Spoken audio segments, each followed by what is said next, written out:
Thank you all for taking the time. Now, Kit, and just speaking with Manuel, uh, I applaud you in being able to have a relationship where you can work together and still like each other. So that Yeah. is a fantastic thing. But in also speaking with some of the other stars of this film, I learned that it was a great casting process. Do you remember who the first person that was attached to the project was? Was it Karen? 100% Karen. I needed to find my Maya, and once I found my Maya, everything else would happen. And Karen was my 100% first choice, and I wanted her to be Maya so bad, and every day I am just so grateful that I Well, got her. Karen, can you take more compliments or are you maxed out for the day? Oh, if anything, I get tongue-tied, and it's when you have your creators that, give you, bless you with the opportunity to play a character you've never played before. And then, seeing Kit so happy with the results, that just means the world to me. So, Sure. I'm overwhelmed with kind, I'm just with gratitude because it just makes me so happy. Well, the Oh, first time that I saw you was Gallivant, and then after Gallivant, Oh, you go like, "Oh, she's always working. She's always everywhere." But you look at a role like Gallivant, and that has nothing to do with your work on Barry. In other words, oh sometimes you could no. be funny, sometimes you're in dramatic situations, and when you started out as an actress, did you initially want to do more dramatic work? I had no idea. I knew, like, when we go to drama college, they train you to be able to do everything for the sake of being able to pay your bills, to be honest, and they say the more skills that you have up your sleeve, the more chances that you can book work and be creative and hopefully Hmm. earn a living. So we had to do theater, everything from Shakespeare to Ibsen to comedy. So it was, I love comedy so much, and I love drama so much too. At the end of the day, if it's a great story, Hmm. you're winning. And I just felt the minute that I read Kit's script, I just fell in love with Maya. I fell in love with all the characters and the storyline. And I thought this was a really special story to tell. Well, throwing it to Veronica. First question I have for you. How much of the Rebecca role is there in you, the human being? Are you similar at all?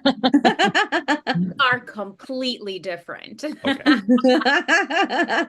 No, there's definitely I feel like there's a Rebecca in everybody, to be honest, and I think that the world may perceive her a certain way just because Right. of like how she looks or how she carries herself. But I think inherently she's very intelligent and very hardworking and actually did earn her position that she eventually gets. So I think it's sort of like a catch 22 because that's something that I've had to deal with in my life as well. And that's why when I read the script, I was like, oh my gosh, I want to play Rebecca. I want to bring, so much like depth and honesty to her, but also keep Hmm. her light fun, within the scenes with Tom Lee, because I think, that contrast is so great with Maya. can And I can I just interrupt real quick? When I saw Please. Veronica come onto the screen to audition, my heart stopped. I am not kidding you. I was like, "Oh my God, there's Rebecca. There she is. That's her, and her with Maya. This this is good. It was a dream come true to get Veronica Dash as Rebecca. Truly, a dream come true." Well, yeah, reading up on Veronica, the theater background and the studies and all that, but the multilingual approach to it all, you are kind of hard to pigeonhole.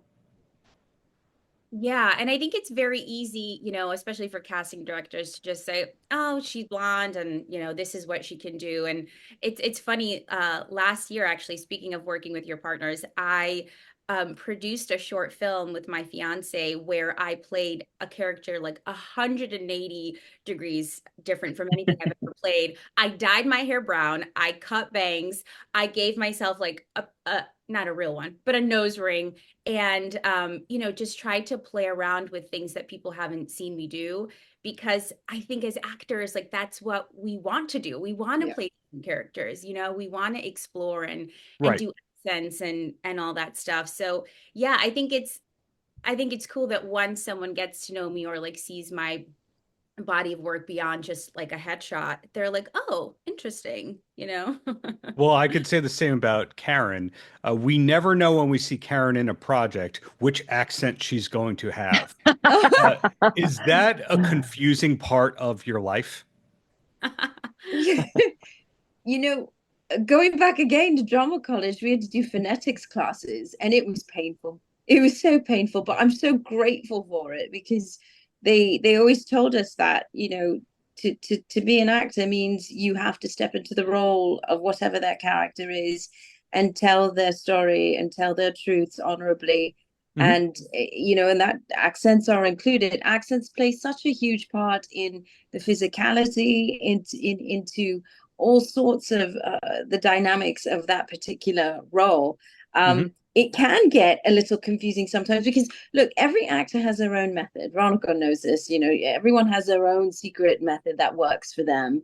And you know, so some actors, some of my Brit friends, when I was on Fear the Walking Dead, Lenny James would always talk in an American accent Yes. from morning till night, and I understood that. But for me, that was a bit confusing for me.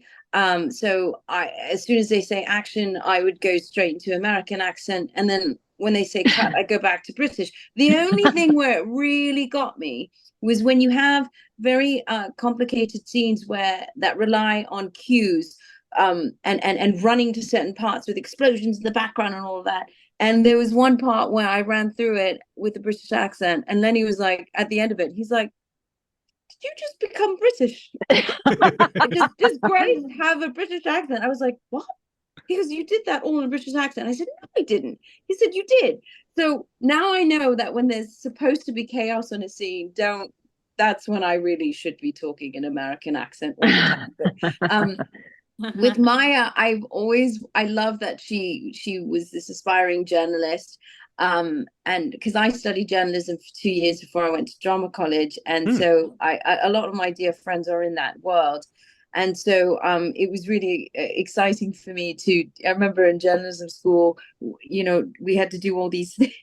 It's called the head dance when you're reporting, where you go to the front, to the side, to the side, to the front, to look busy, busy, busy. And it was so wonderful to be able to take all these things from what I had learned and to put it in. And that included, you know, that reporter's voice, that reporter's accent.